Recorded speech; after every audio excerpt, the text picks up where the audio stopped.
हे everyone, welcome back to the new blog. तर बघा, स्पृहा कशी माझी ना आज कूलरला पाणी टाकायला मदत करते. आज ब्लॉगची सुरुवात रात्रीची करते, म्हणजे रात्रीचे 8 वाजलेत बरं का. तर स्पृहा बघा कशी पाणी टाकते कूलरमध्ये. मी टाकत होती ॲक्च्युली, पण ती मला बोलली की मम्मा मला टाकू दे ना.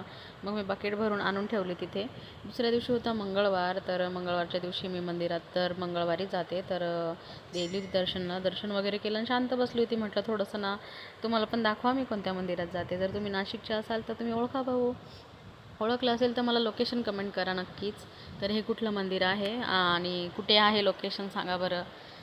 तर इथे मी येते. आम्ही शनिवारी पण येतो जोडीने, आणि मंगळवारी मी येत असते मंदिरामध्ये दर्शनासाठी. तर इथे आलेली होती. आणि मग बडी, तर आज आहे फ्रूट डे. तर तुम्ही बघू शकता आज मी खात आहे जांभूळ. आणि ना कालच मी ना ही खजूर आणली आहे. खजूर ना स्पृहासाठी आणली बरं का. तिचे ना हातपाय दुखता जरा, ती स्पोर्ट्स वगैरे करते ना, त्याच्यामुळे मग त्याच्यासाठी आणली आहे. अजून फोडली नाही बरं का. तर मस्तपैकी जांभूळ आणले. आणि ही बघा, ही आहे मस्तपैकी माझी फ्रूट प्लेट.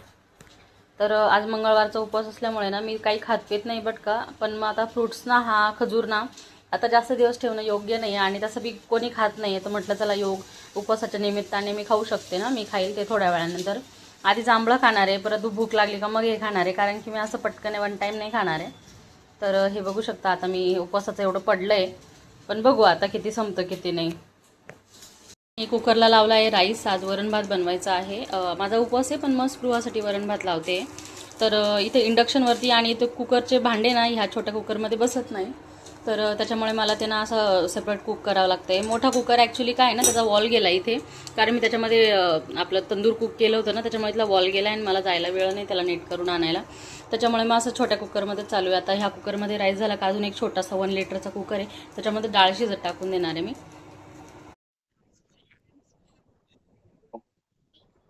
एव्हरीवन, तर आज मी पुन्हा आली आहे वॉकसाठी बाहेर.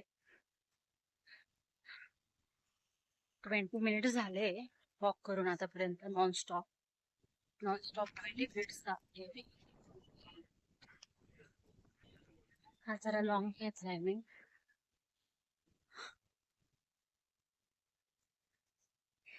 बघू काय फरक पडतोय.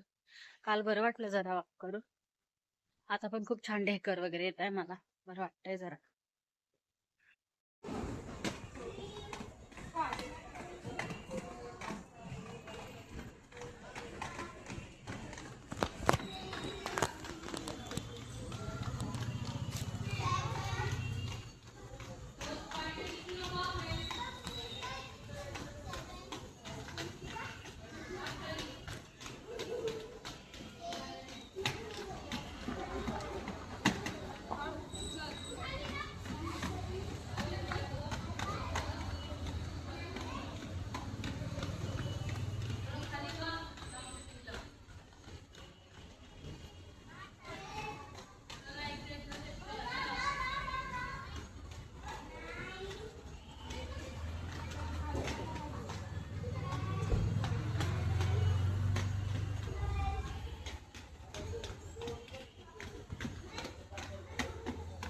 एव्हरीवन, तर हे बघा आमच्या आता घरून आलेले गहू आहे, ते 4 गोण्या. तर मला ह्या ड्रममध्ये टाकायच्या इकडच्या कोपऱ्यातल्या. आणि आता असं झालं आहे की my husband is not here and I have to do that all work. आता मला टेन्शन आलं. ही गोणी खोलली खरी आहे. गहू बघून घ्या आमच्या घरचे गहू कशी, किती सुंदर गहू झाले यावेळेस. नाही रे बाळा, ते पूर्ण साप आहेत, किडे नाही आहेत त्याच्यात.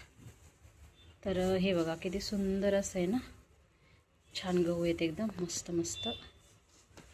आता मी रात्रीचं शूट करते ना, त्याच्यामुळे एक मिनिट फिल्टरला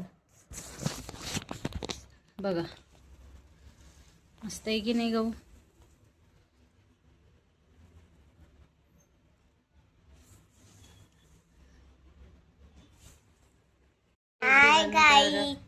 तुम्ही बघू शकता आता खूप उन्हाळा पण आहे. तर आता मी ना गहू भरून ठेवणार आहे. आता मला एकटीलाच करावं लागेल. माझी स्पृहा थोडीशी मदत करू शकते मला, बघूयात.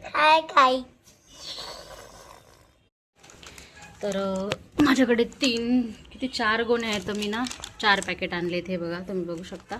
हे जे मला धान्यामध्ये ठेवायच्या पुड्या आहेत, ह्या 55 रुपयाची एक पुडी आहे. तर मी धान्य साठवून ठेवायला ह्याच पुड्या वापरते. मागच्या वर्षी इंजेक्शन पण आणलं होतं, बट मला ते थोडंसं वेगळं वाटलं जरा. मी फोडलं तेव्हा मला त्याच्या वासाने कसं तरी झालं आणि मला ते फोडणं खूप अवघड जातं, म्हणून मी काय आणलं नाही. बघा त्याच्यावर लिहिलं पॉयझन. तर यांना फक्त कापायचं आणि ठेवायचं असतं.